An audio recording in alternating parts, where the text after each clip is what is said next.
रखना, ग्रेसम का नियम किससे है? मुद्रा प्रचलन से ग्रेसम का नियम है। नेक्स्ट क्वेश्चन की ओर बढ़ते हैं। यक्षगान किस राज्य का लोक नृत्य? बताइए इसका सही आंसर कमेंट करके। यक्षगान के बारे में पूछा जा रहा है, किस राज्य का लोक नृत्य है? तो यक्षगान के बारे में बताना। वो ऑप्शन दिया है केरल, तमिलनाडु, कर्नाटक और आंध्र प्रदेश। तो बताइए यक्षगान किस राज्य का लोक नृत्य है? अगर बात करें यक्षगान की दोस्तों, तो यह कर्नाटक का, याद रखना है, कर्नाटक का लोक नृत्य है। यक्षगान किसका? कर्नाटक का लोक नृत्य है।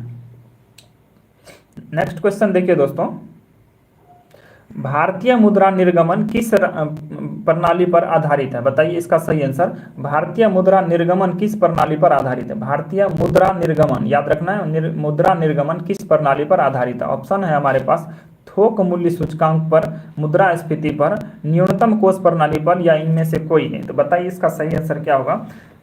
तो भारतीय मुद्रा निर्गमन की बात कर रहे हैं दोस्तों। तो मुद्रा निर्गमन जो दोस्तों किस पर आधारित है? न्यूनतम कोष प्रणाली पर। मुद्रा निर्गमन न्यूनतम कोष प्रणाली पर आधारित है कि भारत में कुछ न कुछ न्यूनतम कोष मुद्रा रहना ही चाहिए। नेक्स्ट क्वेश्चन पर बढ़ते हैं। एलोरा की गुफा भारत के किस राज्य में? बताना इसका सही आंसर कमेंट करके। एलोरा की गुफा पूछ रहा है कि भारत के किस राज्य में स्थित है? देखिए ऑप्शन है केरल, उत्तर प्रदेश, बिहार और महाराष्ट्र। तो बताइए इसका सही आंसर क्या होगा? एलोरा की गुफा भारत के किस राज्य में स्थित है? एलोरा की गुफा के बारे में पूछा जा रहा है, वह किस राज्य में स्थित है? तो अगर बात करें एलोरा की गुफा दोस्तों, तो वह महाराष्ट्र में स्थित है। कहाँ पर? महाराष्ट्र में एलोरा की गुफा स्थित है। नेक्स्ट क्वेश्चन पढ़ते हैं। मुद्रास्फीति किसको लाभ होता है? देखिए मुद्रास्फीति में पूछ रहा है, मुद्रास्फीति में किसको लाभ होता है? तो लाभ किसको होगा दोस्तों? मुद्रास्फीति होता क्या है? तो ध्यान दीजिएगा, रुपया का दाम जो है, रुपया का वैल्यू गिरता है और सामान की कीमत बढ़ता है। याद रखना, सामान की कीमत बढ़ता है और रुपया का वैल्यू घटता है। अगर ऐसे में रुपया का वैल्यू ही घट जाए तो किसको लाभ मिलेगा दोस्तों? रुपया का लाभ मिलेगा ऋणी व्यक्ति को। जो व्यक्ति ऋण लिया है ना, उसको लाभ हो जाएगा, क्योंकि जो जिस दर पर वो पहले जिस वैल्यू पर 1 रुपया लिया है किसी से, वो वैल्यू अब 1 रुपया का रहा ही नहीं, वो हो गया 5 रुपये के बराबर। तो इसमें 1 रुपया देकर वो ऋण कर चुका था। इसका मतलब ये हो गया कि मुद्रास्फीति में किसको लाभ होगा? सबसे ज्यादा ऋणी व्यक्ति को सबसे ज्यादा लाभ होगा। इसका राइट आंसर हो जाएगा दोस्तों ऑप्शन नंबर सी। याद रखना, option number C. Next question पढ़ते हैं। सबसे महंगी मुद्रा कौन है? बताइए इसका सही आंसर क्या होगा? बताइए सबसे महंगी मुद्रा इसमें पूछा जा रहा है कौन है? ऑप्शन है पाउंड, डॉलर, रुपया, टका। तो बताना है आपको इसका कमेंट करके आंसर, सबसे महंगी मुद्रा के बारे में। देखिए अगर अभी दुनिया का सबसे महंगी मुद्रा वैसे तो माना जाता है दिनार के बारे में, लेकिन सबसे महंगी मुद्रा कौन है? पाउंड है। यहाँ ऑप्शन में जो दिया है उसमें कौन है? पाउंड सबसे महंगी मुद्रा है। आपको बताना है कि पाउंड यह जो है किस देश की मुद्रा है। इसमें 1-2 ऑप्शन आपको बताना है। नेक्स्ट क्वेश्चन की ओर बढ़ते हैं। अभी तक भारत में कितनी बार मुद्रा का अवमूल्यन किया गया? बताइए सही आंसर इसका। मुद्रा का अवमूल्यन के बारे में पूछा जा रहा है, जिसको डीमोनेटाइजेशन कहते हैं। याद रखना, डीमोनेटाइजेशन। कितने बार भारत का अवमूल्यन, भारत में मुद्रा का अवमूल्यन किया गया?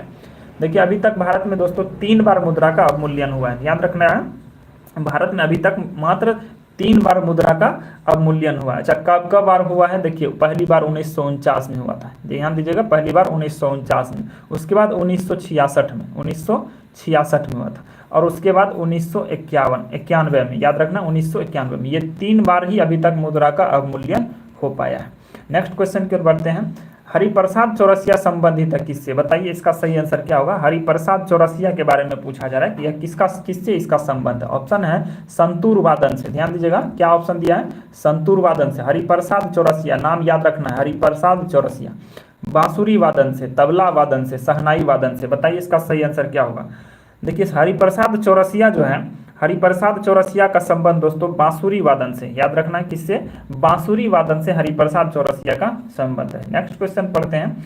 कुचिपुड़ी किस राज्य का प्रमुख शास्त्रीय नृत्य है? बताइए इसका राइट आंसर क्या होगा? कुचिपुड़ी के बारे में पूछा रहा है, किस राज्य का प्रमुख शास्त्रीय नृत्य है? तो किस राज्य का शास्त्रीय नृत्य? बताना इसका सही आंसर क्या होगा? आंध्र प्रदेश ऑप्शन दिया है, कर्नाटक दिया है, केरल दिया है और तमिलनाडु दिया है। तो बताइए कुचिपुड़ी किस राज्य का शास्त्रीय नृत्य है? ध्यान दीजिए दोस्तों, कुचिपुड़ी जो है ये आंध्र प्रदेश का शास्त्रीय नृत्य है। आंध्र प्रदेश का शास्त्रीय नृत्य कुचिपुड़ी है। अच्छा, आंध्र प्रदेश का जो शास्त्रीय नृत्य कुचिपुड़ी है। अब बताना है आपको कथकली, कथकली के बारे में कि यह किसका शास्त्रीय नृत्य है। नेक्स्ट क्वेश्चन तब तक पढ़ते हैं। नेक्स्ट क्वेश्चन देखिए दोस्तों, 1 रुपये से अधिक के सभी नोटों पर किसका हस्ताक्षर होता है? बताइए इसका सही आंसर क्या होगा? 1 रुपये, यहाँ अभी हम लोग ऊपर चर्चा किए हैं 1 रुपये के मूल्य से अधिक के बारे में पूछा जा रहा है कि सभी नोट पर किसका हस्ताक्षर होता है। अभी हम लोग चर्चा किए कि 1 रुपये के नोट पर किसका हस्ताक्षर होता है, तो भारत के वित्त सचिव का। किसका हस्ताक्षर होता है, भारत के वित्त सचिव का। अब इसको छोड़ के 1 रुपये के मूल्य से सभी नोट पर किसका हस्ताक्षर होता है, यह बताना है आपको कमेंट करके आंसर। देखिए 1 रुपये के अधिक से जितने भी नोट्स होते हैं उसको जारी कौन करता है, रिजर्व बैंक ऑफ इंडिया। कौन जारी करता है, रिजर्व बैंक ऑफ इंडिया। 1 रुपया से अधिक के नोट को जारी कौन करता है, जारी करता है रिजर्व बैंक ऑफ इंडिया। तो 1 रुपये के अधिक के मूल्य पर साइन किसका होगा, रिजर्व बैंक ऑफ इंडिया के गवर्नर का, आरबीआई के गवर्नर का। जबकि 1 रुपये के नोट पर किसका सिग्नेचर होता है दोस्तों, वित्त सचिव का। क्यों, क्योंकि 1 रुपया का नोट जारी कौन करता है, वित्त मंत्रालय, भारत सरकार द्वारा। इसीलिए 1 रुपये के नोट पर वित्त सचिव का हस्ताक्षर होता है, याद रखना है इसको। अगला क्वेश्चन देखते हैं, प्लास्टिक मनी किसे कहा जाता है, बताना है इसको राइट आंसर।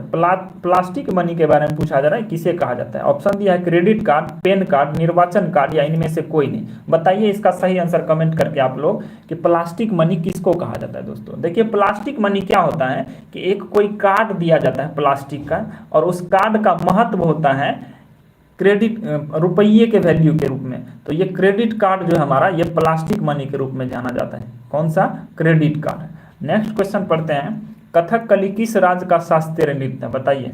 कथकली के बारे में अभी हम लोग क्वेश्चन पूछे हैं कि कथकली किस राज्य का शास्त्रीय नृत्य है, तो बताइए इसका सही आंसर क्या होगा दोस्तों। कथकली के बारे में यह किस राज्य का शास्त्रीय नृत्य है।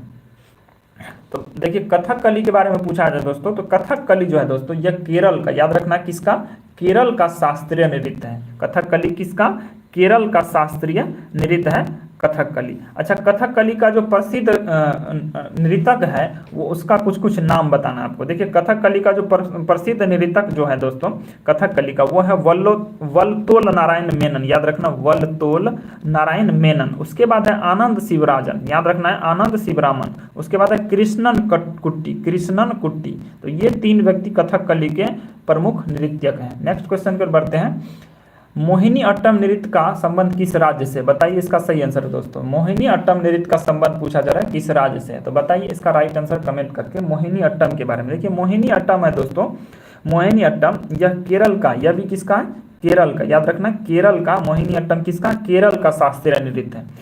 मोहिनी अट्टम केरल का शास्त्रीय नृत्य है। नेक्स्ट क्वेश्चन की ओर बढ़ते हैं दोस्तों, कथक कहाँ का प्रसिद्ध नृत्य है। फिर पूछ रहा है कि कथक के बारे में, कथकली नहीं पूछ रहा है, इस बार कथक के बारे में पूछा जा रहा है। कथक कहाँ का प्रसिद्ध नृत्य है, तो बताइए कथक कहाँ का प्रसिद्ध नृत्य है दोस्तों। अगर बात करें कथक की दोस्तों, तो यह उत्तर भारत का, याद रखना उत्तर भारत का प्रसिद्ध नृत्य है। नेक्स्ट क्वेश्चन पढ़ते हैं, लिंगराज मंदिर भारत के किस राज्य में स्थित है, बताइए इसका सही आंसर। लिंगराज मंदिर के बारे में पूछा जा रहा है, लिंगराज मंदिर के बारे में पूछा जा रहा है कि किस राज्य में स्थित है, बताना है इसका राइट आंसर। लिंगराज मंदिर भारत के किस राज्य में है। ऑप्शन दिया उड़ीसा, बिहार, सिक्किम और राजस्थान। तो बताइए इसका सही आंसर क्या होगा दोस्तों। देखिए लिंगराज मंदिर के बारे में पूछा जा रहा है दोस्तों। तो दोस्तों अगर बात करें लिंगराज मंदिर की, लिंगराज मंदिर जो है दोस्तों यह ओडिशा में स्थित है। कहाँ पर, ओडिशा में लिंगराज मंदिर अवस्थित है। लिंगराज मंदिर ओडिशा में अवस्थित है। नेक्स्ट क्वेश्चन पढ़ते हैं, Dewas bank note press Bharat के किस राज्य में स्थित है। यहाँ पर देखिए पूछा जा रहा है कि देवास जो है एक जगह का नाम है, यहाँ पर बैंक नोट प्रेस, यहाँ पर बैंक का रुपया यानी नोट छपता है, भारत के किस राज्य में स्थित है। देवास के बारे में पूछा जा रहा है। अगर बात करें देवास के बारे में दोस्तों, यहाँ ऑप्शन दिया है मध्य प्रदेश, महाराष्ट्र, राजस्थान और बिहार। तो देखिए बिहार तो है नहीं। आप बताइए देवास जो है नोट प्रेस जहाँ पर पैसा छपता है, करेंसी, भारत का नोट करेंसी छपता है दोस्तों, तो यह कहाँ पर दोस्तों, यह मध्य प्रदेश में। अच्छा, मध्य प्रदेश के अलावा भारत में नोट प्रेस जो है बैंक नोट प्रेस और कहाँ पर, तो देवास के अलावा की बात करें दोस्तों, देवास के अलावा भारत में जो नोट करेंसी छापने की जो जगह है वह है दोस्तों नासिक महाराष्ट्र में, याद रखना नासिक महाराष्ट्र में। ठीक है दोस्तों, नासिक महाराष्ट्र में। नेक्स्ट क्वेश्चन पढ़ते हैं दोस्तों, भारतीय रुपये के नए चिन्ह, ध्यान दीजिएगा, भारतीय रुपये के नए चिन्ह रॉ जो लिखा है यहाँ पर का डिजाइन किसने तैयार किया था, तो बताइए इसका सही आंसर। ये क्वेश्चन पूछा गया है, एसएससी में भी पूछा गया है, रेलवे में भी पूछा गया है। तो बताना इसका सही आंसर क्या होगा। भारतीय रुपये के नए चिन्ह रॉ का डिजाइन जो है किसने तैयार किया, रुपया का डिजाइन किसने तैयार किया। ऑप्शन दिया है डॉक्टर उदय कुमार, राकेश मोहन, रंगनाथ मिश्रा और विमल जलान। तो बताइए इसका राइट आंसर कमेंट करके, इसका डिजाइनर कौन है, भारतीय रुपये पर जो ये रॉ चिन्ह दिया है इसका डिजाइन किसने तैयार किया है। बताइए इसका सही आंसर कौन है। देखिए भारतीय रुपये का जो चिन्ह है ये रॉ, इसका डिजाइन तैयार किया था डॉक्टर उदय कुमार। याद रखना कौन, डॉक्टर उदय कुमार ने रुपये का डिजाइन तैयार किया था। नेक्स्ट क्वेश्चन देखते हैं दोस्तों, शिव कुमार शर्मा का संबंध किस वाद्य यंत्र से। बताइए इसका सही आंसर क्या होगा। शिव कुमार शर्मा के बारे में पूछा जा रहा है कि संबंध किस वाद्य यंत्र से है। तो बताना इसका सही आंसर कमेंट करके, तबला, बांसुरी, गिटार या संतूर। तो बताइए शिव कुमार शर्मा का संबंध किस वाद्य यंत्र से है। शिव कुमार शर्मा के बारे में पूछा जा रहा है। देखिए तो शिव कुमार शर्मा का जो संबंध है दोस्तों, यह संतूर वादन से, किससे है, संतूर वादन से शिव कुमार शर्मा का संबंध है। नेक्स्ट क्वेश्चन पढ़ते हैं, भारतीय मौद्रिक अर्थव्यवस्था की इकाई क्या है। बताइए फटाफट से इसका राइट आंसर। भारतीय मौद्रिक अर्थव्यवस्था की इकाई के बारे में पूछा जा रहा है। मौद्रिक अर्थव्यवस्था जो भारत में मुद्रा है उसकी अर्थव्यवस्था के बारे में इकाई पूछा जा रहा है कि भारतीय मौद्रिक इकाई। तो भारत में कौन सा करेंसी चलता है दोस्तों, रुपया चलता है। तो क्या होगा इसका अर्थव्यवस्था का इकाई, रुपया होगा। नेक्स्ट क्वेश्चन, राग भैरवी किस समय गाया जाता है। काफी बार क्वेश्चन कई बार एग्जाम में आया है, राग भैरवी पूछा जा रहा है कि राग भैरवी किस समय में गाया जाता है। बताइए इसका सही आंसर। ऑप्शन दिया है सायंकाल, प्रातः काल, दोपहर या इनमें से कोई नहीं। तो बताइए इसका सही आंसर कमेंट करके। देखिए राग भैरवी जो दोस्तों यह प्रातः काल यानी सुबह सुबह राग भैरवी का गायन किया जाता है। अगला क्वेश्चन पढ़ते हैं, भारत की स्वतंत्रता के बाद कुल भारत में कितनी बार मुद्रा का विमुद्रीकरण किया गया। पूछ रहा है कि स्वतंत्रता के बाद, स्वतंत्रता यानी 1947 के बाद भारत में विमुद्रीकरण की बात कर रहा है दोस्तों, भारत में कुल कितनी बार विमुद्रीकरण किया गया है। तो बताइए इसका सही आंसर क्या होगा। विमुद्रीकरण की बात कर रहा है। ऑप्शन दिया 1 बार, 2 बार, 3 बार और 4 बार। तो बताइए सही आंसर इसका क्या होगा दोस्तों। अगर बात करें भारत में विमुद्रीकरण की दोस्तों, स्वतंत्रता के बाद पूछा जा रहा है, याद रखना है स्वतंत्रता के बाद पूछा जा रहा है कि भारत में विमुद्रीकरण कितने बार हुआ। तो बात करें स्वतंत्रता के बाद दोस्तों, तो यह 2 बार भारत में स्वतंत्रता के बाद विमुद्रीकरण भारत में हुआ है। नेक्स्ट क्वेश्चन पढ़ते हैं दोस्तों, अगला क्वेश्चन देखिए, भारत में पहली बार मुद्रा का विमुद्रीकरण कब हुआ। बताइए इसका सही आंसर क्या होगा। भारत में पहली बार पूछा जा रहा है मुद्रा का विमुद्रीकरण, डिमोनेटाइजेशन कब हुआ था। ऑप्शन दिया है 11 जनवरी 1945, 12 जनवरी 1946, 15 मार्च 1978 या 18 अगस्त 1947। तो बताइए इसका सही आंसर क्या होगा। भारत में पहली बार पूछ रहा है कि मुद्रा का विमुद्रीकरण कब किया गया। अगर बात करें भारत में पहली बार मुद्रा का विमुद्रीकरण दोस्तों, तो वह 12 जनवरी 1946 को, याद रखना है 12 जनवरी 1946 को पहली बार मुद्रा का विमुद्रीकरण भारत में हुआ था। नेक्स्ट क्वेश्चन पढ़िए दोस्तों, 2000 रुपये की नोट कहाँ की प्रेस छापती है। बताइए, देखिए यहाँ पर पूछ रहा है कि 2000 की नोट कहाँ की प्रेस छापती है। अभी हम लोग चर्चा किए कि भारत में कहाँ पर 2 जगह नोट छापने का प्रेस है। कहाँ पर, नासिक में है। कहाँ पर है, नासिक में। कहाँ पर है ये नासिक, महाराष्ट्र में। और देवास में है। देवास कहाँ पर है दोस्तों, मध्य प्रदेश में। तो बताइए इसमें से कि ये दोनों में भारत 2000 नोट जो छापता है भारत का, ये कहाँ पर, किस प्रेस में छपती है दोस्तों। अगर बात करें 2000 के नोट की दोस्तों, ऑप्शन दिया है यहाँ पर मैसूर, देवास, भोपाल, नासिक और तो बताइए इसका सही आंसर कौन सा होगा। देखिए दोस्तों अगर बात करें 2000 नोट की कहाँ छपती है दोस्तों, तो ये नया जगह कहाँ पर है, मैसूर। याद रखना मैसूर में 2000 की नोट प्रेस छपती है। नेक्स्ट क्वेश्चन की बात करते हैं, विमुद्रीकरण के प्रस्ताव को स्वीकार करने वाला प्रथम राज्य कौन है। याद रखना है विमुद्रीकरण के प्रस्ताव को स्वीकार करने वाला प्रथम राज्य के बारे में पूछा जा रहा है। ऑप्शन दिया झारखंड, मध्य प्रदेश, असम और छत्तीसगढ़। तो डिमोनेटाइजेशन को स्वीकार करने वाला पहला राज्य है दोस्तों, वो है छत्तीसगढ़। याद रखना डिमोनेटाइजेशन को स्वीकार किसने किया था सबसे पहली बार, छत्तीसगढ़ ने। नेक्स्ट देखिए 2000 रुपये का नोट पहली बार कब जारी किया गया था, ये तो सबको पता होगा। 2000 का नोट पहली बार कब जारी किया गया था। डिमोनेटाइजेशन लास्ट बार नरेंद्र मोदी के द्वारा कब किया गया था, यहाँ देखिए 2016 में। तो यहाँ पर 2000 रुपये का नोट भी पहली बार कब छपा, 2016 में। नेक्स्ट क्वेश्चन पढ़ते हैं, आरबीआई का 10,000 रुपये का नोट सर्वप्रथम कब जारी किया गया। बताइए इसका सही आंसर क्या होगा। आरबीआई देखिए यहाँ पर पूछ रहा है कि आरबीआई ने कभी जो है पास्ट में 10,000 रुपये का नोट छापा था। तो आरबीआई द्वारा 10,000 रुपये का नोट सर्वप्रथम कब जारी किया गया था। तो बताना इसका सही आंसर क्या होगा। देखिए आरबीआई के द्वारा दोस्तों सबसे पहली बार 2000 रुपये का नोट दोस्तों 1938 ईस्वी में आरबीआई के द्वारा 10,000 का नोट छापा गया था। याद रखना है 1938 ईस्वी में आरबीआई द्वारा पहली बार 10,000 रुपये का नोट छापा गया था। ऑप्शन नंबर इसका बी सही होगा। नेक्स्ट क्वेश्चन पर बढ़ते हैं। भारतीय रुपये में सुरक्षा धागा एवं वाटर मार्क का प्रयोग, ध्यान दीजिएगा यहाँ पर भारतीय रुपया में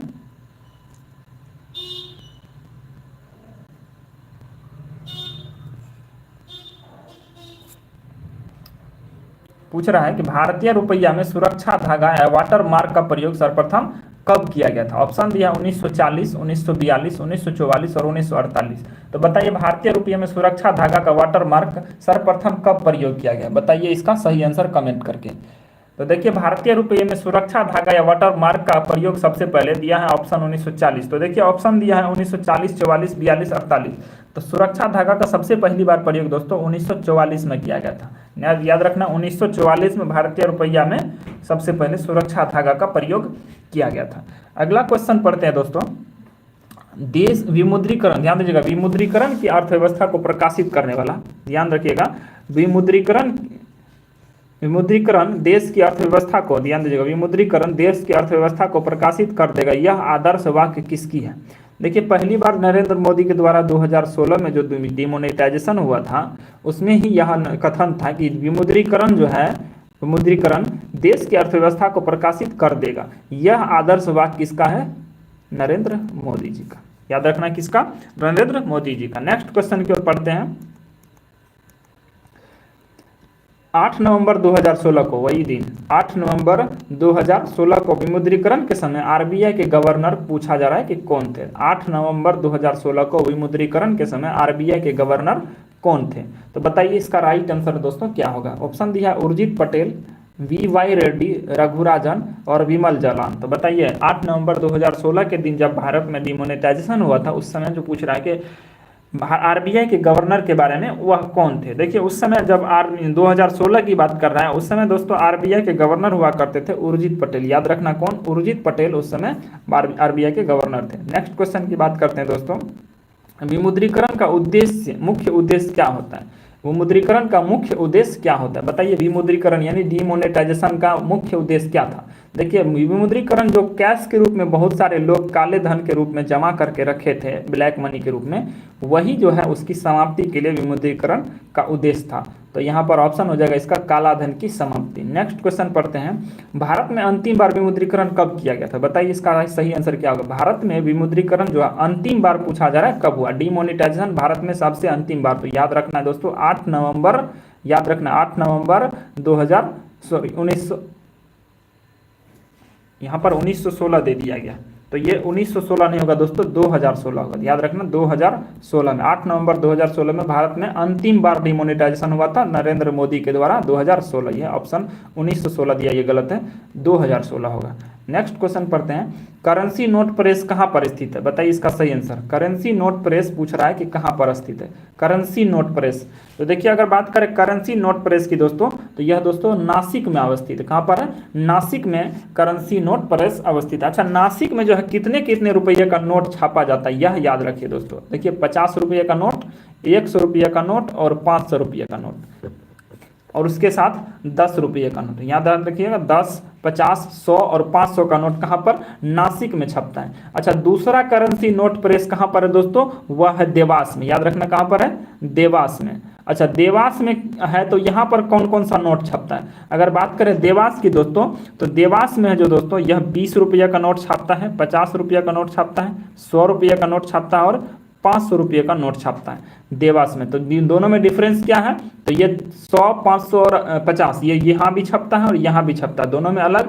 नासिक जो है 10 रुपये का नोट छापता है, उसके बाद देवास जो है ये 20 रुपये का नोट छापता है। तो यहाँ क्वेश्चन यहीं से आएगा, या 10 रुपये वाला पूछेगा या 20 रुपये वाला, कि 20 रुपये का नोट कहाँ पर छपता है, नासिक में या देवास में, या 10 रुपये का नोट कहाँ छपता है। नेक्स्ट क्वेश्चन पढ़ते हैं दोस्तों। कर्नाटक संगीत का जनक किसे कहा जाता है? बताइए इसका सही आंसर क्या होगा। कर्नाटक संगीत का जनक किसे कहा जाता है? तो इसका कमेंट करके आंसर बताइए। हरिप्रसाद, पुरंदर दास, आनंद शिवरामन या पुरंदर महतो? बताइए इसका सही आंसर। कर्नाटक संगीत का जनक किसे कहा जाता है? अगर बात करें कर्नाटक संगीत का दोस्तों, तो इसका जनक कहा जाता है पुरंदर दास को। याद रखना किसको? पुरंदर दास को कर्नाटक संगीत का जनक। कहाँ का? कर्नाटक संगीत का जनक माना जाता है किसको? पुरंदर दास को।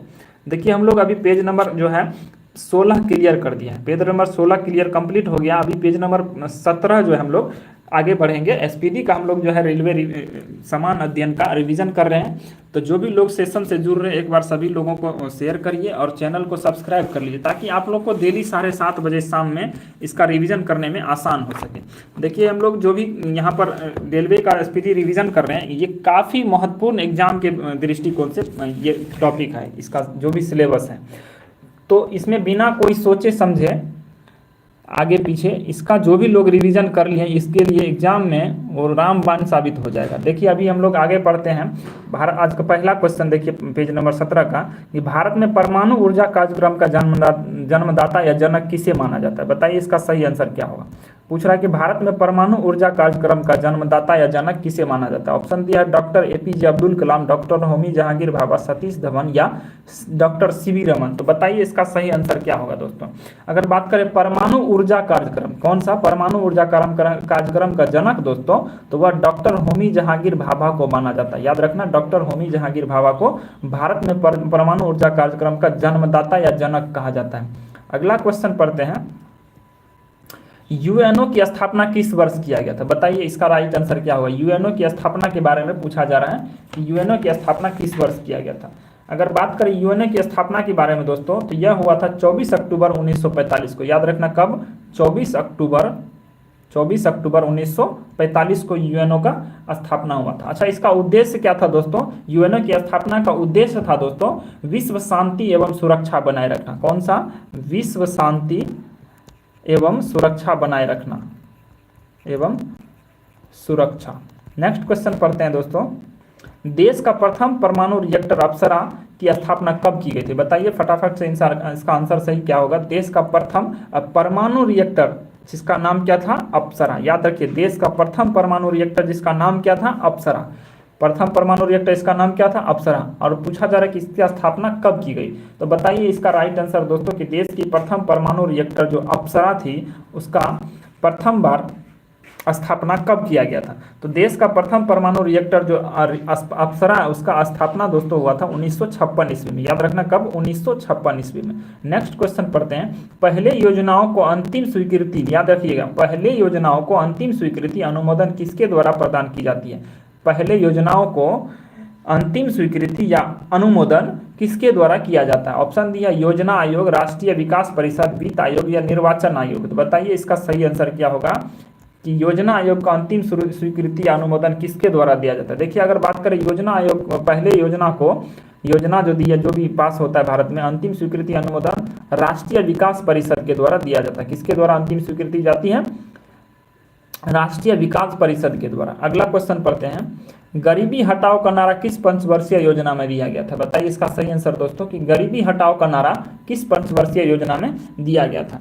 तो देखिए गरीबी हटाओ की बात करें दोस्तों, तो यह पांचवी पंचवर्षीय योजना में गरीबी हटाओ का नारा दिया गया था। कौन सी? पांचवी पंचवर्षीय योजना में गरीबी हटाओ का नारा दिया गया था। अच्छा, आपको बताना है कि पांचवी पंचवर्षीय योजना जो दोस्तों, पांचवी पंचवर्षीय योजना यह किसके समय काल में था? पांचवी पंचवर्षीय योजना किसके समय काल में था? देखिए बात करें पांचवी पंचवर्षीय योजना की दोस्तों, तो 1974 से 78 के बीच। याद रखना 1974 से 78 के बीच। उस समय कौन थी देश की प्रधानमंत्री दोस्तों? आपको सबको पता होगा 1974 से 78 के बीच इंदिरा गांधी हुआ करती थी, जहां पर 75 to 77 इमरजेंसी लागू हुआ था। तो पूछ रहा है कि गरीबी हटाओ का नारा किस पंचवर्षीय योजना में दिया गया था? तो पांचवी पंचवर्षीय योजना में, जिस समय 1974 से 78 के बीच में। अगला क्वेश्चन देखते हैं। 12वीं पंचवर्षीय योजना का कार्यकाल क्या है? बताइए इसका राइट आंसर। 12वीं पंचवर्षीय योजना का कार्यकाल क्या है? ऑप्शन है 2010 से 15, ये तो पंचवर्षीय योजना का काल था ही नहीं। 12 से 17 ये एक है काल, 15 से 20 ये नहीं है, 2016 से 21। तो बताइए इसका सही आंसर। 12वीं पंचवर्षीय योजना का कार्यकाल हो जाएगा दोस्तों 12 से 17। याद रखना 2012 से 17 5वीं पंचवर्षीय योजना का कार्यकाल था। अगला क्वेश्चन पढ़ते हैं। रमन अनुसंधान केंद्र कहाँ पर स्थित है? बताइए इसका सही आंसर। रमन अनुसंधान केंद्र के बारे में पूछा जा रहा है, यह कहाँ पर स्थापित है? रमन अनुसंधान केंद्र कौन सा? रमन अनुसंधान केंद्र के बारे में पूछा जा रहा है। अगर बात करें रमन अनुसंधान केंद्र की दोस्तों, तो यह बेंगलोर में अवस्थित है। कहाँ पर? बेंगलोर में अवस्थित है। अगला क्वेश्चन, भारत में परमाणु ऊर्जा आयोग की स्थापना किस वर्ष की गई थी? बताइए इसका राइट आंसर। परमाणु ऊर्जा आयोग की स्थापना पूछा जा रहा है, यह किस वर्ष? ऑप्शन है 1940, 1945, 1948 या 1965। तो परमाणु ऊर्जा आयोग के बारे में पूछा जा रहा है दोस्तों। तो परमाणु ऊर्जा आयोग की स्थापना 1948 ईस्वी में हुआ था। भारत में परमाणु ऊर्जा आयोग की स्थापना किसने? 1948 में, doctor Homi Jahangir Bhabha. Next question की ओर बढ़ते हैं। भारी जल D2O की खोज किसने किया था? बताइए इसका सही आंसर क्या होगा। भारी जल D2O ड्यूटेरियम ऑक्साइड, बताइए इसका खोज किसने किया था? ऑप्शन दिया है HC यूरे, HC राव, HC रमन या BN राव। तो देखिए भारी जल D2O की खोज के बारे में बताएं दोस्तों, तो यह HC यूरे के द्वारा, याद रखना HC यूरे के द्वारा D2O की खोज की गई थी। अगला क्वेश्चन पढ़ते हैं। प्रत्येक वर्ष संयुक्त राष्ट्र दिवस किस तिथि को मनाया जाता है? बताइए इसका सही आंसर। प्रत्येक वर्ष संयुक्त राष्ट्र दिवस किस तिथि को मनाया जाता है? तो संयुक्त राष्ट्र दिवस के बारे में पूछा जा रहा है। ऑप्शन है 12 अक्टूबर, 12 दिसंबर, 24 अक्टूबर और 10 जनवरी। तो संयुक्त राष्ट्र दिवस के बारे में दोस्तों बात करें, संयुक्त राष्ट्र, देखिए ध्यान दीजिए, संयुक्त राष्ट्र संघ जो है 24 अक्टूबर 1945 को स्थापना हुई थी। इसकी 24 अक्टूबर 1945 की संयुक्त राष्ट्र संघ की। तो इसीलिए इसका जो दिवस मनाया जाएगा कब? तो 24 अक्टूबर को, याद रखना 24 अक्टूबर को संयुक्त राष्ट्र दिवस तिथि मनाई जाती है। अगला क्वेश्चन पढ़ते हैं। यूएनओ के प्रथम महासचिव कौन थे? बताइए इसका राइट आंसर कौन होगा। यूएनओ के प्रथम महासचिव के बारे में पूछा जा रहा है कि यह इसके प्रथम महासचिव कौन थे? तो देखिए बात करते हैं अगर यूएनओ के प्रथम महासचिव के बारे में दोस्तों, तो यूएनओ के प्रथम महासचिव हुआ करते थे त्रिगवेली। कौन थे? त्रिगवेली। अच्छा, पूछा जाए कि यूएनओ की स्थापना कब हुई थी दोस्तों, तो यूएनओ की स्थापना हुई थी 1945 में। याद रखना कब? 1945 में। अभी चर्चा की है, उसी का नाम है संयुक्त राष्ट्र संघ। उसी का नाम क्या है? संयुक्त राष्ट्र संघ, 24 अक्टूबर 1945 में। और इसका प्रथम महासचिव कौन हुआ? त्रिगवेली। याद रखना कौन? त्रिगवेली। नेक्स्ट क्वेश्चन पढ़ते हैं। भाभा परमाणु अनुसंधान केंद्र, पूछा जा रहा है कि भाभा परमाणु अनुसंधान केंद्र कहां पर स्थित है? तो बताइए इसका राइट आंसर क्या होगा। देखिए अगर बात करें भाभा परमाणु अनुसंधान केंद्र, पूछा जा रहा है कहां पर? भाभा परमाणु अनुसंधान की बात करें दोस्तों, तो यह ट्राम्बे मुंबई में। क्रिएटिव एंक हेलो बोल रहे हैं, हेलो हेलो। उसके बाद पूछा जा रहा है यूएनओ की कार्यकारी भाषा कौन सी है? बताइए इसका सही आंसर क्या होगा। यूएनओ की कार्यकारी भाषा कौन सी है? ऑप्शन दिया है अंग्रेजी, फ्रेंच, स्पेनिश एवं दोनों। बताइए यूएनओ की कार्यकारी भाषा के बारे में पूछा जा रहा है कि कौन है। तो यूएनओ में कौन कौन सी भाषा कार्यकारी भाषा के रूप में काम करता है दोस्तों?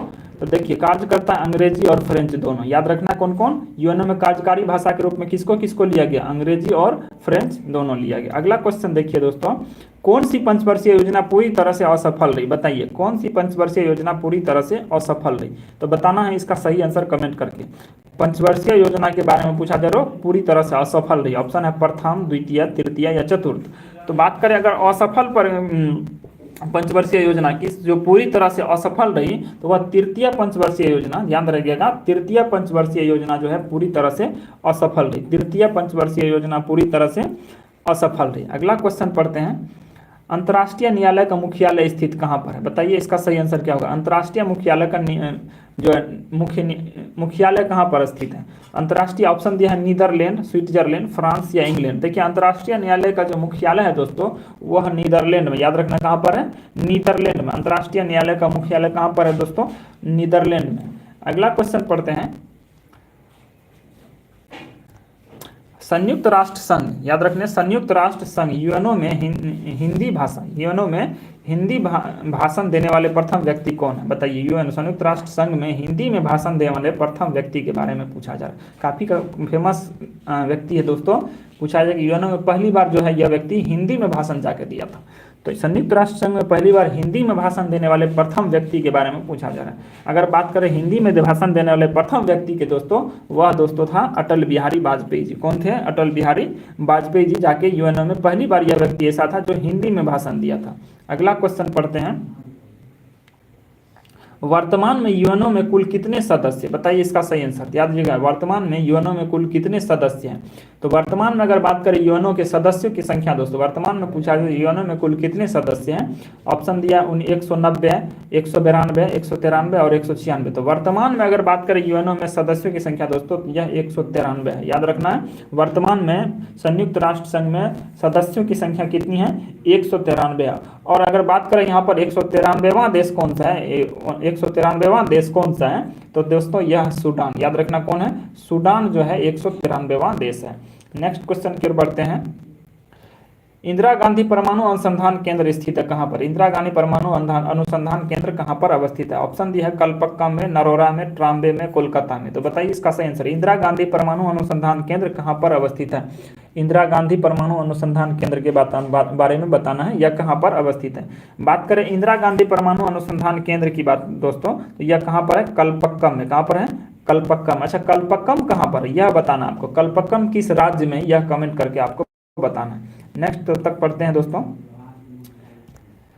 सुरक्षा परिषद में अस्थायी, ध्यान दीजिएगा, अस्थायी सदस्यों का कार्यकाल कितने वर्ष का होता है, सुरक्षा परिषद में अस्थायी कार्यकाल कितने वर्षों का होता है। तो बताइए सुरक्षा परिषद में अस्थायी सदस्यों का कार्यकाल, ऑप्शन दिया है 5 साल, 6 साल, 4 साल या 2 साल।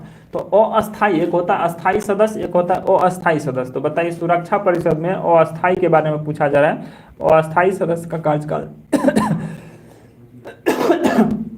कितने साल का होता है। अगर बात करें अस्थायी सदस्य की दोस्तों, तो इसका कार्यकाल होता है 2 साल का, याद रखना कितने साल का, 2 साल का। अगला क्वेश्चन, सुरक्षा परिषद में कुल कितने सदस्य हैं, सुरक्षा परिषद में पूछ रहा है कि कुल कितने सदस्य देश हैं। तो सुरक्षा परिषद की बात करें दोस्तों, इसमें सदस्य देश की, तो यह उसमें 15 देश है, याद रखना सुरक्षा परिषद में कितने, 15 देश हैं। उसमें है 5 अस्थायी सदस्य, कितने, 5 है अस्थायी सदस्य और 10 है अस्थायी सदस्य, 10 कितने अस्थायी।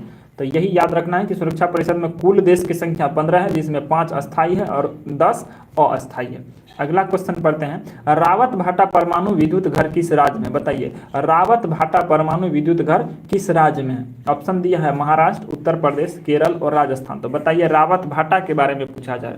अगर बात करें रावत भाटा परमाणु विद्युत घर जो है यह राजस्थान में अवस्थित, कहाँ पर है, राजस्थान में अवस्थित है। नेक्स्ट क्वेश्चन, भारत का प्रथम परमाणु विस्फोट 18 मई, प्रथम परमाणु विस्फोट कब, 18 मई 1974 को किस स्थान पर किया गया था। देखिए अगर बात करें परमाणु विस्फोट की, तो 2 बार परमाणु विस्फोट भारत में प्रयोग किया गया, एक 1974 में, 18 मई 1974 में, एक 1999 में। तो यह दोनों ही कहाँ पर, याद रखना है राजस्थान के पोखरण में, राजस्थान के पोखरण में इसका प्रयोग दोनों बार किया गया था, दोनों बार कहाँ पर, राजस्थान के पोखरण में इसका परीक्षण किया गया था। नेक्स्ट क्वेश्चन पढ़ते हैं, पहली पंचवर्षीय योजना किस मॉडल पर आधारित है, बताइए इसका सही आंसर। पहली पंचवर्षीय योजना के बारे में पूछा जा रहा है, किस मॉडल पर आधारित है। तो ऑप्शन दिया Harrod Domar model, PC Mahalanobis model या जॉन सॉन्डी समृद्धि मॉडल, या इनमें से कोई नहीं। देखिए अगर बात करें पहली पंचवर्षीय योजना की दोस्तों, तो यह हेराल्ड डोमर मॉडल पर, किस पर दोस्तों, हेराल्ड डोमर मॉडल पर आधारित है,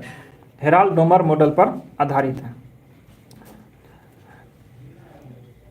हेराल्ड डोमर मॉडल पर आधारित है। नेक्स्ट क्वेश्चन की बढ़ते हैं, दुनिया का पुलिसमैन किसे कहा जाता है, दुनिया का पुलिसमैन के बारे में पूछा जा रहा है, किसे कहा जाता है। ऑप्शन दिया महासभा को, सामाजिक एवं आर्थिक परिषद को, सुरक्षा परिषद को, अंतर्राष्ट्रीय न्यायालय को। तो बताइए इसका सही आंसर क्या होगा।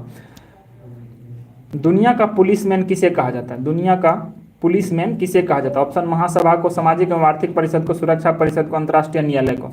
तो बताना है इसका सही आंसर कमेंट करके। दुनिया का पुलिसमैन के बारे में बात कर रहे हैं दोस्तों। तो अगर बात करें दुनिया का पुलिसमैन के बारे में दोस्तों, तो यह कहा जाता है सुरक्षा परिषद को, किसको, सुरक्षा परिषद को दुनिया का पुलिसमैन कहा जाता है। अगला क्वेश्चन, भारत का सर्वप्रथम भारी जल संयंत्र कहाँ पर स्थापित है, बताइए भारत का सर्वप्रथम भारी जल संयंत्र कहाँ पर अवस्थित है, कलपक्कम, ट्राम्बे, नरोरा या नांगल। तो बताइए इसका सही आंसर। भारत का सर्वप्रथम जल संयंत्र की बात करें दोस्तों, ऑप्शन दिया है कलपक्कम, ट्राम्बे, नरोरा या नांगल। तो भारत का सर्वप्रथम बात करता है जल संयंत्र, कौन सा, भारी, D2O की बात कर रहा है, भारी जल संयंत्र। भारी जल संयंत्र दोस्तों प्रथम नांगल यानी पंजाब में, याद रखना कहां पर, नांगल पंजाब में अवस्थित है। अगला क्वेश्चन पढ़ते हैं, अंतर्राष्ट्रीय न्यायालय में, याद रखिए यहाँ पर पूछा जा रहा है कि अंतर्राष्ट्रीय न्यायालय में न्यायाधीशों की संख्या कितनी होती है।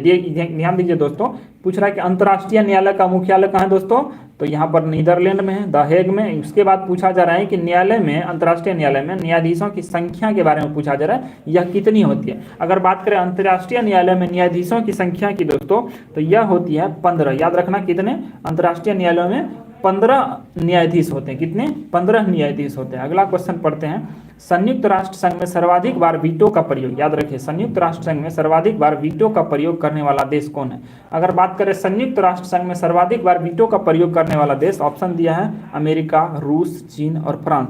तो संयुक्त राष्ट्र संघ में सर्वाधिक बार वीटो का प्रयोग करने वाला देश कौन है दोस्तों, रूस। अगर बात करें पहली बार वीटो का प्रयोग किसने किया था दोस्तों, तो फर्स्ट टाइम किया था दोस्तों अमेरिका। याद रखना कौन, पहली बार वीटो का प्रयोग अमेरिका ने किया था। अगला क्वेश्चन, बान की मून किस देश के निवासी, बताइए सही आंसर। बान की मून जो है किस देश के निवासी, तो बान की मून के बारे में पूछा जा रहा है। ऑप्शन है फ्रांस, जापान, वर्मा, दक्षिण कोरिया। तो बताना है इसका सही आंसर क्या होगा। देखिए बान की जो मून है यह दक्षिण कोरिया के निवासी, कौन, बान की मून किस देश के निवासी है, यह दक्षिण कोरिया के निवासी है बान की मून। नेक्स्ट क्वेश्चन पढ़ते हैं, काकरापारा परमाणु रिएक्टर केंद्र कहाँ पर स्थित है, बताइए काकरापारा परमाणु केंद्र रिएक्टर केंद्र कहाँ पर स्थित है। ऑप्शन दिया गुजरात, राजस्थान, महाराष्ट्र या तमिलनाडु। तो काकरापारा परमाणु रिएक्टर केंद्र के बारे में बात करें दोस्तों, तो काकरापारा कहाँ पर है दोस्तों,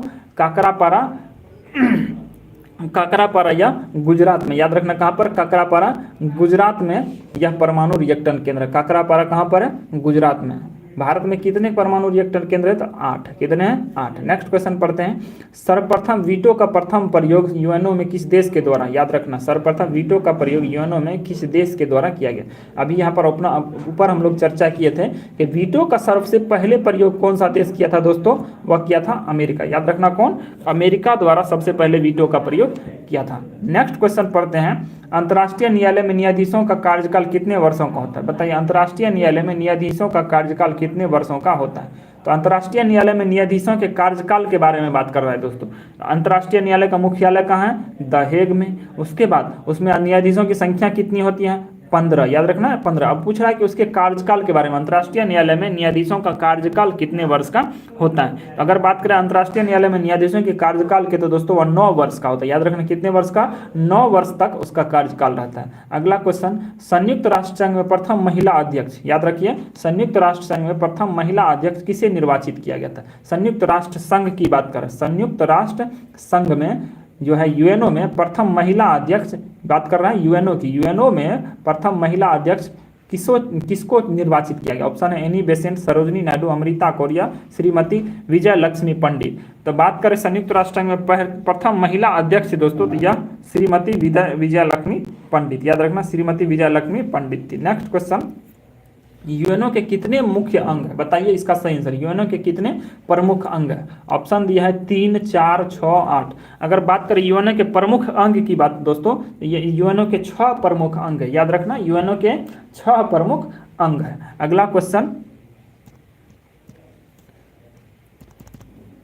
सुरक्षा परिषद में कितने अस्थायी सदस्य हैं दोस्तों, बताइए इसका सही आंसर। सुरक्षा परिषद में कितने अस्थायी सदस्य हैं। बात करें सुरक्षा परिषद में अस्थायी सदस्यों की दोस्तों, सुरक्षा परिषद में कितने अस्थायी सदस्य हैं। ऑप्शन दिया है 10, 5, 8 और फिर 10 दिया ऑप्शन 2 बार।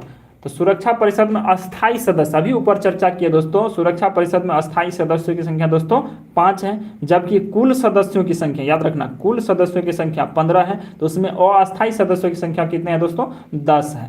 तो टोटल मिला के 15 सदस्य। अगला क्वेश्चन, सुरक्षा परिषद में किसने अस्थायी सदस्य, अभी यहाँ पर क्वेश्चन पूछ दिया अस्थायी सदस्य के बारे में। तो अगर सुरक्षा परिषद में अस्थायी सदस्य की बात करें दोस्तों, तो उसमें 10 अस्थायी सदस्य सुरक्षा परिषद में। अगला क्वेश्चन, यूएनओ में अधिकृत भाषाओं की संख्या कितनी है। यूएनओ संयुक्त राष्ट्र संघ में भाषा जो अधिकृत किया गया, अपनाया गया, उसमें कितने भाषा को अपनाया गया। तो यूएनओ में अधिकृत भाषाओं की संख्या दोस्तों बात करें, उसमें 6 भाषा को अपनाया गया। कितने अधिकृत भाषाओं की संख्या 6 है। अगला क्वेश्चन, भारत में दूसरी बार परमाणु परीक्षण, याद रखिए यहाँ पर पूछा जा रहा है कि दूसरी बार, पहली बार तो सबको पता 1974 में हुआ था, दूसरी बार पूछा जा रहा है कि दूसरी बार परमाणु परीक्षण किस वर्ष किया गया, तो बताइए इसका सही आंसर क्या होगा। भारत में दूसरी बार परमाणु परीक्षण किस वर्ष किया गया। देखिए अगर बात करें दूसरी बार परमाणु परीक्षण की, तो यह भारत में 1998 में, याद रखना कब, 1998 में दूसरी बार परमाणु परीक्षण किया गया था। भारत में दूसरी बार परमाणु परीक्षण 1998 में किया गया था। अटल बिहारी वाजपेयी उस समय देश के प्रधानमंत्री थे। नेक्स्ट क्वेश्चन, चूखा किन दो देशों के बीच संयुक्त जल विद्युत परियोजना। याद रखिए यहाँ पर पूछा जा रहा है चूखा जल विवाद, चूखा किन दो देशों के बीच देशों की संयुक्त जल विद्युत परियोजना है। तो चूखा के बारे में बात करें दोस्तों, ऑप्शन दिया भारत एवं भूटान, तो ये पहला ही ऑप्शन इसका सही है दोस्तों। चूखा किसके बीच, भारत एवं भूटान, भारत एवं भूटान के बीच, भारत एवं भूटान के बीच जो है यह जल विद्युत परियोजना, भारत एवं भूटान के बीच जल विद्युत परियोजना, कौन, चूखा जल विद्युत परियोजना। यहाँ पर पूछा जा रहा है साक्षी की मम्मी, संदेश की मम्मी, सर इसका फॉर्म फिल हो गया है क्या। देखो रेलवे एनटीपीसी का फॉर्म अभी आया हुआ है, ठीक है, तो अभी इसका फॉर्म जो है कल या परसों से भराया जाएगा।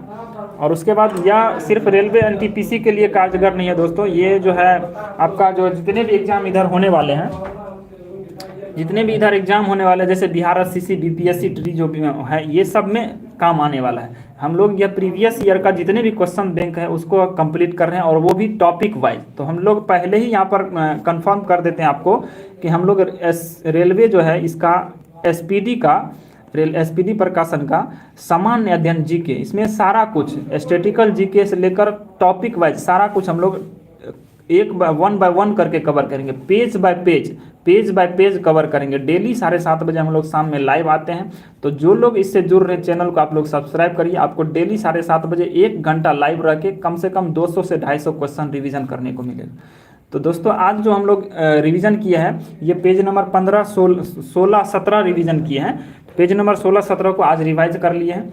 अभी हम लोग पेज नंबर 18 को रिवीजन करने वाले हैं। तो दोस्तों आगे बढ़ते हैं। आज का ये पेज नंबर 16, 17 हम लोग का क्लियर हो गया। अभी पेज नंबर 18 क्लियर करते हैं, आगे बढ़ते हैं। अगला जो नेक्स्ट क्वेश्चन दिया है पेज नंबर 18 का, केंद्र शासित प्रदेश दादर नागर हवेली तथा दमन द्वीप का विलय किस तिथि को से प्रभावित है। बताइए केंद्र शासित प्रदेश दादर नागर हवेली तथा दमन द्वीप का जो पूछ रहा है कि विलय किस तिथि से प्रभावित है। तो केंद्र शासित नगर जो है दादर नागर हवेली तथा दमन द्वीप को एक साथ मिला दिया गया। तो कब मिलाया गया था दोस्तों, देखिए जब जम्मू कश्मीर को राज्य से हटाकर केंद्र शासित प्रदेश बनाया गया था, तो देश में 9 केंद्र शासित प्रदेश हो गया था। उसी समय क्या किया गया, दादर नागर हवेली तथा दमन एवं द्वीप को एक साथ मिला के फिर से वापस एक केंद्र शासित प्रदेश कर दिया गया। तो यह ऑप्शन दिया, ऑप्शन यहाँ पर 24 मार्च 2020, 26 जनवरी 2020, 26 जून 2020 या 5 अगस्त 2019। तो बात करें अगर केंद्र शासित प्रदेश दादर नागर हवेली की और दमन द्वीप को एक साथ मिलाया गया, यह दोस्तों 26 जनवरी 2020 को, याद रखना 26 जनवरी 2020 को एक साथ मिला दिया गया। अगला क्वेश्चन, केंद्र शासित प्रदेश के रूप में जम्मू कश्मीर का गठन कब किया गया। यहाँ पर पूछ रहा है केंद्र शासित प्रदेश के रूप में जम्मू कश्मीर का गठन कब किया गया। देखिए जम्मू कश्मीर और लद्दाख दोनों का गठन एक साथ होता है। तो केंद्र शासित प्रदेश के रूप में जम्मू कश्मीर का गठन दोस्तों 31 अक्टूबर, याद रखना 31 अक्टूबर 2020 को जो है केंद्र शासित प्रदेश के रूप में जम्मू कश्मीर को गठित किया गया। उससे पहले जम्मू कश्मीर क्या था, एक राज्य था। यहाँ के जो है संविधान अलग हुआ करता था, यहाँ पर इसको विशेष राज्य का दर्जा प्राप्त था। और यहाँ से किसमें 370 को 35A के धारा 370 को क्या किया गया, हटा दिया गया। अगला क्वेश्चन की ओर बढ़ते हैं। वर्तमान में भारत के कितने केंद्र शासित राज्य में, याद रखिए वर्तमान में भारत के कितने केंद्र शासित राज्य में उच्च न्यायालय है। बताइए इसका सही आंसर क्या होगा। वर्तमान में पूछ रहा है भारत के कितने केंद्र शासित राज्य में उच्च न्यायालय है। भारत में वर्तमान में भारत में कितने केंद्र शासित राज्य में उच्च न्यायालय है। तो एक ऑप्शन दिया है 1, 2, 3 या 4। देखिए केंद्र शासित राज्य में उच्च न्यायालय की बात करें दोस्तों, तो यह 2 राज्य में उच्च न्यायालय है। ध्यान दीजिएगा 2 राज्य में, पहला है दिल्ली, याद रखिए दिल्ली, और दूसरा जम्मू कश्मीर, याद रखना ये 2 ही राज्य में अपना उच्च न्यायालय इसका। बाकी अन्य राज्य जो केंद्र शासित प्रदेश है उसका उच्च न्यायालय अपना नहीं है। अगले क्वेश्चन की ओर बढ़ते हैं।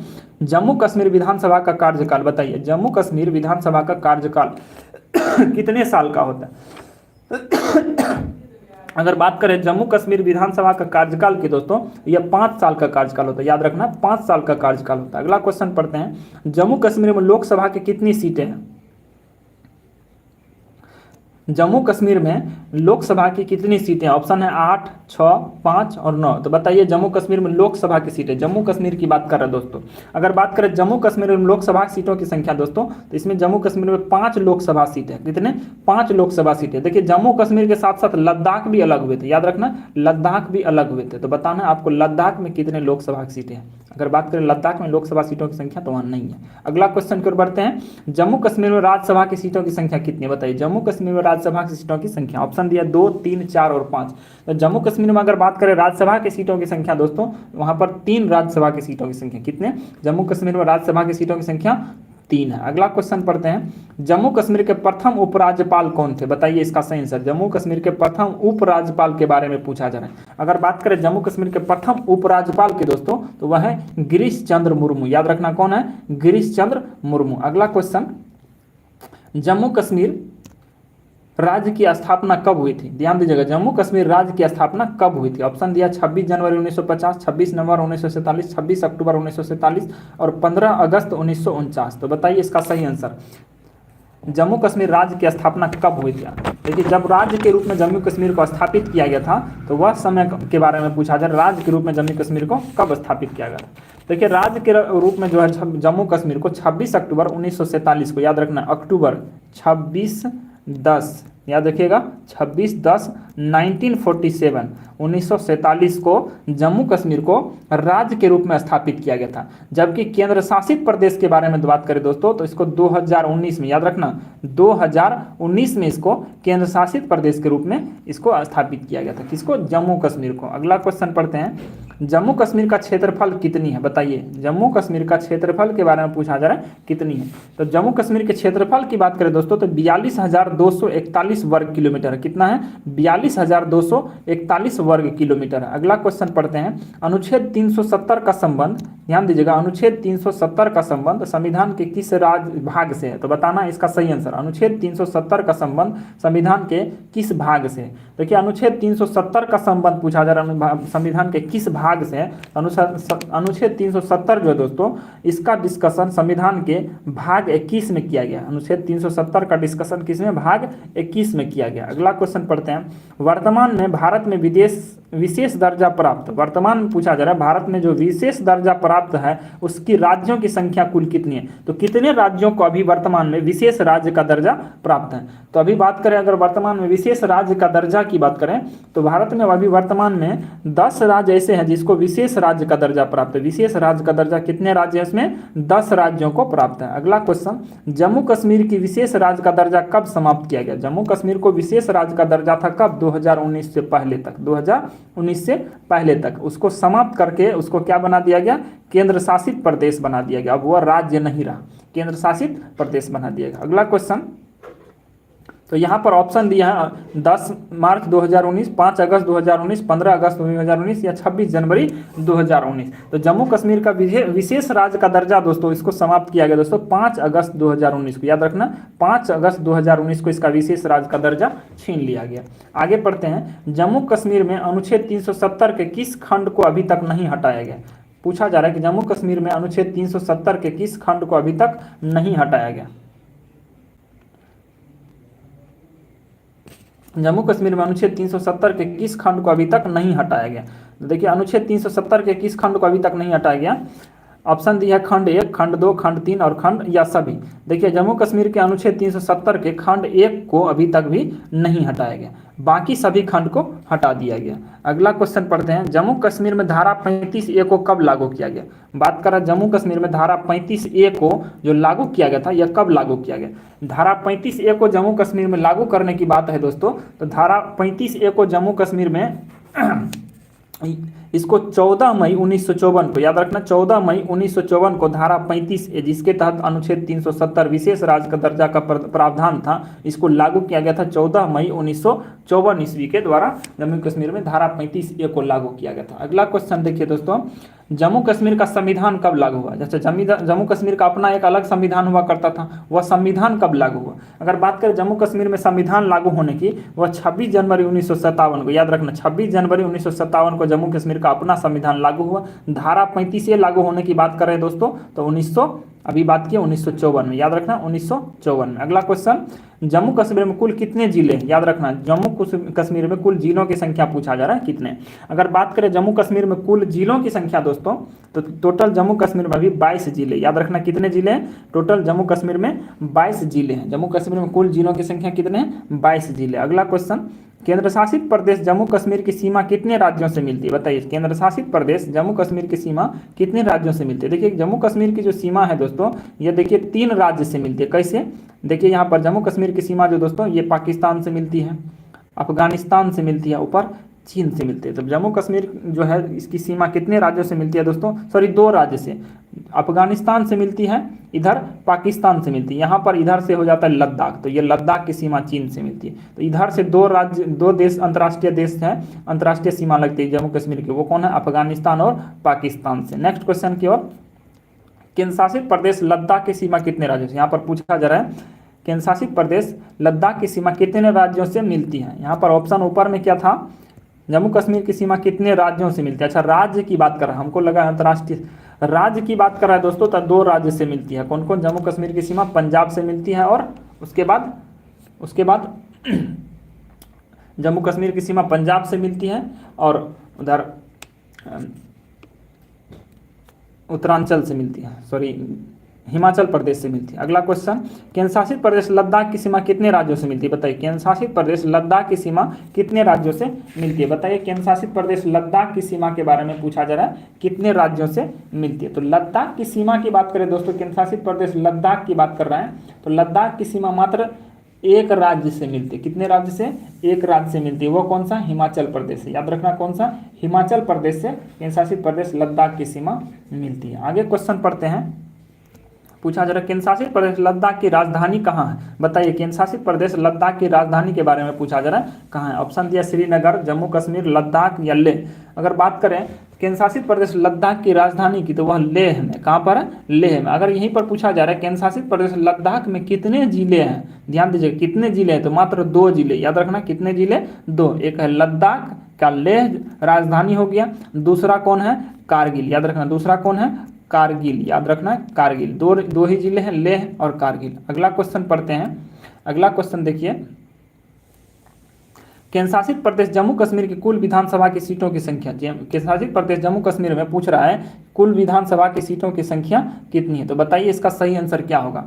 केंद्र शासित प्रदेश जम्मू कश्मीर में कुल विधानसभा सीटों की संख्या कितनी है, तो इसकी सीटों की संख्या बतानी है दोस्तों। केंद्र शासित प्रदेश जम्मू कश्मीर में कुल विधानसभा की सीटों की संख्या, जम्मू कश्मीर की बात कर रहे हैं, जम्मू कश्मीर की कुल विधानसभा की सीटों की संख्या की बात करें दोस्तों, तो कुल विधानसभा की सीटों की संख्या दोस्तों अभी बात कर रहे हैं, उसकी संख्या 114। याद रखना कितने, जम्मू कश्मीर में केंद्र शासित प्रदेश में कुल विधानसभा सीटों की संख्या 114 है। अच्छा, जिसमें क्या किया गया है, जिसमें 24 सीट, याद रखिएगा 24 सीट जो है जिसको रिजर्व रखा गया, किसके लिए, जो जम्मू कश्मीर वाला जो हिस्सा है, याद रखिए यहाँ पर जम्मू कश्मीर वाला, ये पाक ऑक्यूपाइड कश्मीर जो है, इसमें जम्मू कश्मीर का कुछ हिस्सा जो भारत के कब्जे में अभी नहीं है, तो उसके लिए 24 सीट को रिजर्व रखा गया। बाकी अभी चुनाव कितने सीट पर होता है, 90 सीट पर। याद रखना कितने सीट पर, 90 सीट पर। टोटल सीटों की संख्या कितनी, 114। तो जम्मू कश्मीर में कुल सीटों की संख्या 114 है, जिसमें 24 सीट को पाक POK यानी पाक ऑक्यूपाइड कश्मीर के लिए रिजर्व रखा गया। बाकी 90 सीटों पर क्या है, विधानसभा सीटें चुनाव होती है। अगला क्वेश्चन देखिए, वर्तमान में कुल कितने केंद्र शासित राज्य, बताइए। वर्तमान में पूछा जा रहा है कुल कितने केंद्र शासित राज्य, ताकि वर्तमान में 8 केंद्र शासित राज्य, याद रखना 8 केंद्र शासित राज्य। अगला क्वेश्चन, गोवा को पूर्ण राज्य का दर्जा कब मिला, बताइए इसका सही आंसर क्या होगा। गोवा को पूछ रहा है कि पूर्ण राज्य का दर्जा कब मिला। देखिए गोवा को जो है, गोवा को फ्रांसीसी से छीना गया 1961 में।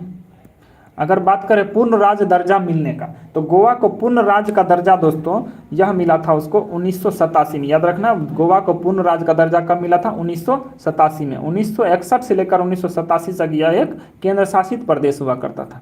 उससे 1961 से लेकर 87 तक केंद्र शासित प्रदेश हुआ करता था। तो 1987 में इसको क्या कर दिया गया, गोवा को पूर्ण राज्य का दर्जा प्रदान किया गया। अगला क्वेश्चन, जम्मू कश्मीर की ग्रीष्मकालीन राजधानी क्या है, बताइए। जम्मू कश्मीर की ग्रीष्मकालीन राजधानी के बारे में पूछा जा रहा है। देखिए अनंतनाग, किश्तवाड़, श्रीनगर और जम्मू। तो बताइए जम्मू कश्मीर की ग्रीष्मकालीन राजधानी कहाँ थी। तो जम्मू कश्मीर की अगर बात करें ग्रीष्मकालीन राजधानी की दोस्तों, तो यह श्रीनगर होती है। कहाँ पर होती है, ग्रीष्मकालीन राजधानी श्रीनगर। अगला क्वेश्चन पढ़ते हैं, केंद्र शासित प्रदेश लद्दाख के लिए लोकसभा की सीटों की संख्या निर्धारित है। बताइए केंद्र शासित प्रदेश लद्दाख के लिए लोकसभा की सीटों की संख्या कितनी निर्धारित करी गई है। अब बताना आपको इसका कमेंट करके आंसर। तो केंद्र शासित प्रदेश लद्दाख के लिए टोटल जो पूछ रहा है कि सीटों की संख्या कितनी निर्धारित की गई। ऑप्शन दिया 5, 2, 3, 1।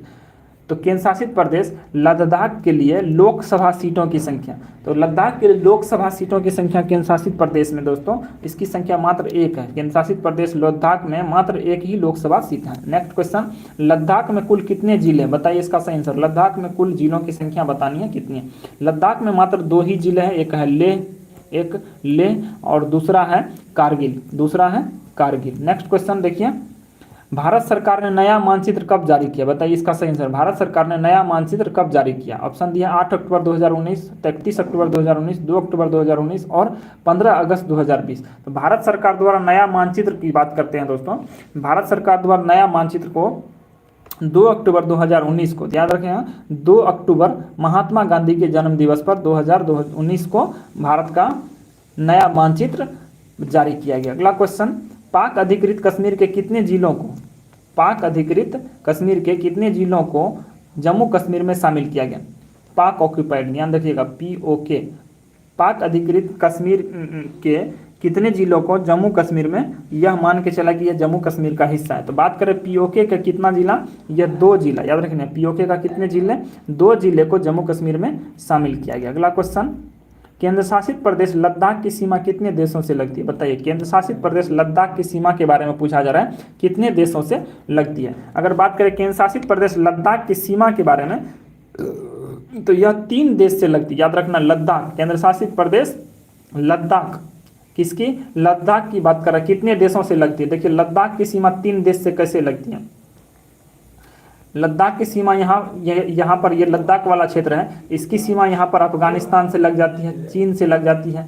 और उसके बाद केंद्र शासित प्रदेश लद्दाख की सीमा कितने देशों से लगती है दोस्तों, तो यह 3 देश से, लद्दाख, चीन और पाकिस्तान, थोड़ा सा पाकिस्तान के साथ भी लगती है। अगला क्वेश्चन के बढ़ते हैं, केंद्र शासित प्रदेश लद्दाख किस देश के साथ अपनी सीमा साझा नहीं करती। ऑप्शन दिया केंद्र शासित प्रदेश लद्दाख जो है किस देश के साथ अपनी सीमा साझा नहीं करती है। ऑप्शन दिया चीन, पाकिस्तान, अफगानिस्तान। देखिए लद्दाख जो है अभी हम बात किए चीन के साथ साझा करती है, पाकिस्तान के साथ सीमा साझा करती है, अफगानिस्तान के साथ भी साझा करती है।